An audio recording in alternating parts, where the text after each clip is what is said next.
প্রিয় বন্ধুগণ, আসসালামু আলাইকুম। আজকে কথা বলবো ইউটিউবের কিছু গুরুত্বপূর্ণ বিষয় নিয়ে। আমরা যারা ইউটিউবার আছি, আমরা যারা ইউটিউবে কাজ করছি, আমাদের সকলের জন্য আজকের এই ভিডিওটা খুবই গুরুত্বপূর্ণ। তো আপনারা এই ভিডিওটা সম্পূর্ণ দেখবেন, তাহলে এই ভিডিও থেকে ইউটিউব সম্পর্কে কিছু গুরুত্বপূর্ণ তথ্য জানতে পারবেন। একটা ইউটিউব চ্যানেলে যখন একটানা ৩টা কপিরাইট স্ট্রাইক আসে অথবা ৩টা কমিউনিটি গাইডলাইন স্ট্রাইক আসে, তখন কিন্তু সেই চ্যানেলটা ডিলিট হয়ে যায়। এটা কিন্তু আমরা সকলেই জানি।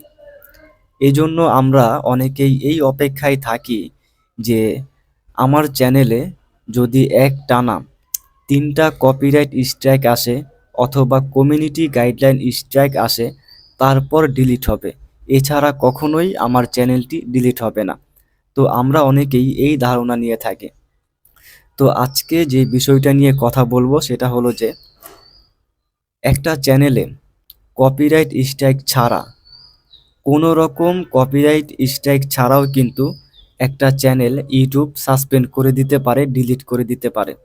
এখন কোন ভুল কাজগুলো করলে, কোন কাজগুলো করলে আপনার চ্যানেলটা কোনো রকম কপিরাইট স্ট্রাইক, গাইডলাইন স্ট্রাইক ছাড়াই ইউটিউব নিজে থেকে আপনার চ্যানেলটাকে সাসপেন্ড করে দিবে বা ডিলিট করে দিবে? কোন ভুলগুলো করলে আপনার চ্যানেলটাকে আর খুঁজে পাবেন না? তো এই বিষয়টা নিয়ে এখন কথা বলবো।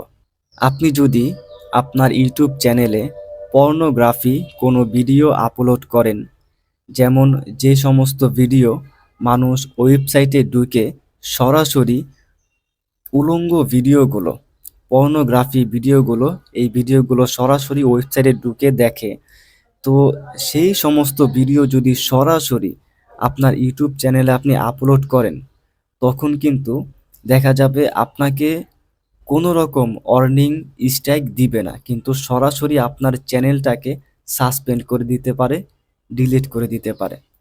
তো আরও একটি বিষয় হলো, সেটা হলো যে আপনি যদি আপনার ইউটিউব চ্যানেলে এমন কোনো কথা বলেন, এমন কোনো ভিডিও আপলোড করেন, যেই ভিডিওটি আপলোড করার কারণে ২টা দেশের মধ্যে বিরাট বড় একটা দ্বন্দ্ব লেগে গেছে।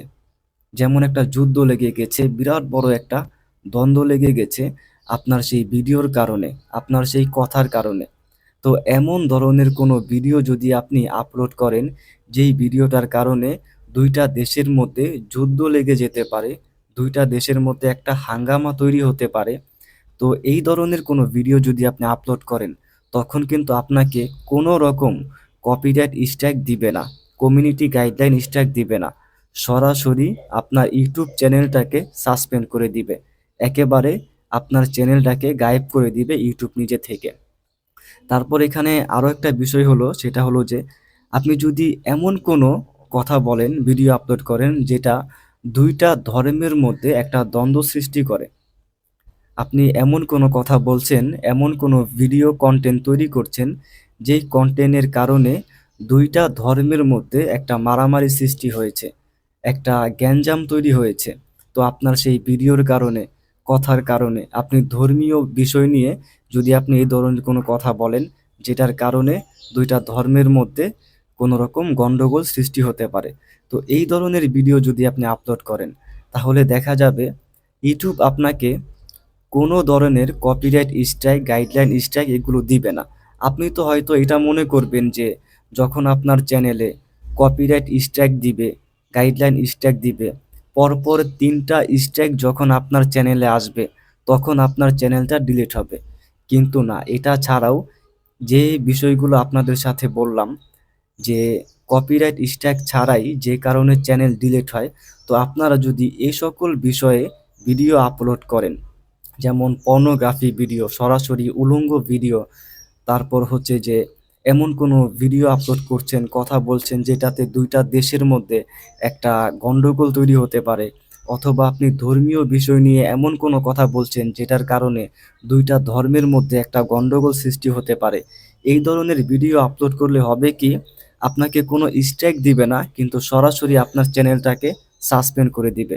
আর আপনি এদিকে বসে থাকবেন যে আপনাকে একটানা 3টা স্ট্যাক দিবে, তারপর আপনার চ্যানেল ডিলিট হবে। কিন্তু ওইদিকে আপনার চ্যানেলটা কিন্তু ইউটিউব ডিলিট করে দিবে। তো এটাই ছিল ইউটিউবের গুরুত্বপূর্ণ বিষয়। তো আপনারা যারা কন্টেন্ট ক্রিয়েটর আছেন, তো এই বিষয়গুলো একটু মেনে চলার চেষ্টা করবেন। আর আপনারা যদি এই বিষয়গুলো সম্পর্কে আরও বিস্তারিত জানতে চান, তাহলে ইউটিউবে আপনারা এই বিষয়গুলো সম্পর্কে ভিডিও সার্চ করলে আরও অনেক কন্টেন্ট ক্রিয়েটরদের ভিডিও পেয়ে যাবেন। তাদের ভিডিও দেখে আপনারা আরও অনেক তথ্য নিতে পারেন। যদি আপনারা ইউটিউব থেকে এই সমস্ত তথ্য সংগ্রহ করেন, ইউটিউব সম্পর্কে ভালোভাবে জেনে বুঝে ইউটিউবে কাজ করেন, তাহলে দেখা যাবে আপনারা নিশ্চিন্তে একটা ইউটিউব চ্যানেলে কাজ করে যেতে পারবেন। সেই ইউটিউব চ্যানেল থেকে নিয়মিত ইনকাম করে যেতে পারবেন। তার জন্য কি আপনাদেরকে ইউটিউব সম্পর্কে অনেক কিছু জানতে হবে, বুঝতে হবে। তো এই ছিল আজকের ভিডিও। তো ভিডিওটি দেখে যদি আপনারা কিছুটা উপকৃত হয়ে থাকেন, তাহলে অবশ্যই আমাকে কমেন্ট করে জানাবেন। আপনাদের কমেন্টের মাধ্যমে আমি বুঝতে পারবো যে এই ভিডিওটা আপনাদের জন্য উপকৃত হয়েছে নাকি উপকৃত হয়নি। তো ভিডিওটি এতক্ষণ পর্যন্ত দেখার জন্য ধন্যবাদ।